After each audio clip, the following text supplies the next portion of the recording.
Hello, everybody. I'm Madame Sensei. I teach Spanish, French, and Japanese to high schoolers out here in the beautiful Pacific Northwest, and I am thinking my way through the Harvard Project Zero thinking routines.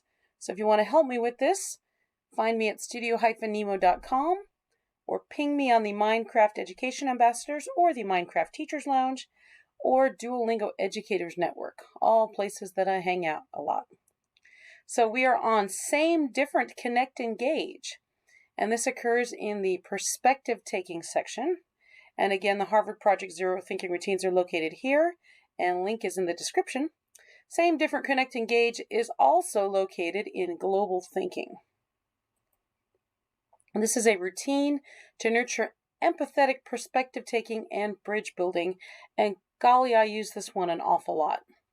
So this one I use a lot after any story we read or movie we watch or anything like that. I put it on a worksheet for after we watch the movie or the TV show or read the story, and have the students write or sketch note, and then we discuss in small groups. If you're teaching grammar explicitly and you need some more scaffolding, like maybe you're doing some pop-up grammar translation method, or the audiolingual method, and you're looking at transformation drills, or the community language learning, and you're dissecting a script your class wrote, or you are working straight out of your textbook, and you need more scaffolding.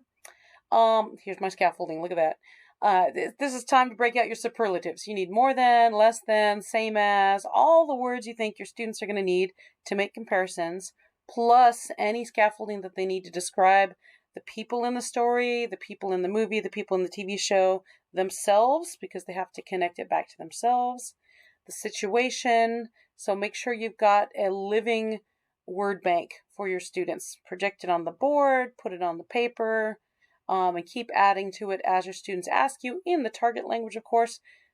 How do you say blah, blah, blah? When you're teaching literature, culture, history, art, looking at song lyrics, looking at a recipe, I personally do this exclusively with stories and media. It's a good one that to pull out if you're doing some free voluntary reading or silent sustained reading, and you want your students to show you that they're like making connections to what they're reading. If you have a subscription to Scholastic magazine, I know they've got French and Spanish versions. Maybe your class has a favorite YouTuber or a musician or a music group. This is a fine routine to use with real people that your class actually gloms onto. So here's some examples of what I did for my class. And again, I always, when it's difficult stuff and I think my students are going to raise their affective filter, then yes, I give the English right alongside it. Okay. And then they can concentrate on making their response entirely in the target language. So this is my French version. Here's the standard words that they're going to need, the word bank, and then here I've left space, and as they ask me, I write things on the board and they can write them up here. So you look to the board for a word bank. All right, so that's my one for French, and here's my one for Spanish. Same, different, connect, engage are the questions, and then my one for Japanese. And I'll just draw your attention right down here for you Japanese speakers. 赤い糸ということにとってどうつないでいるんでしょうか? So the reason I do this is because I put culture in everything. There is no reason to divorce culture from language.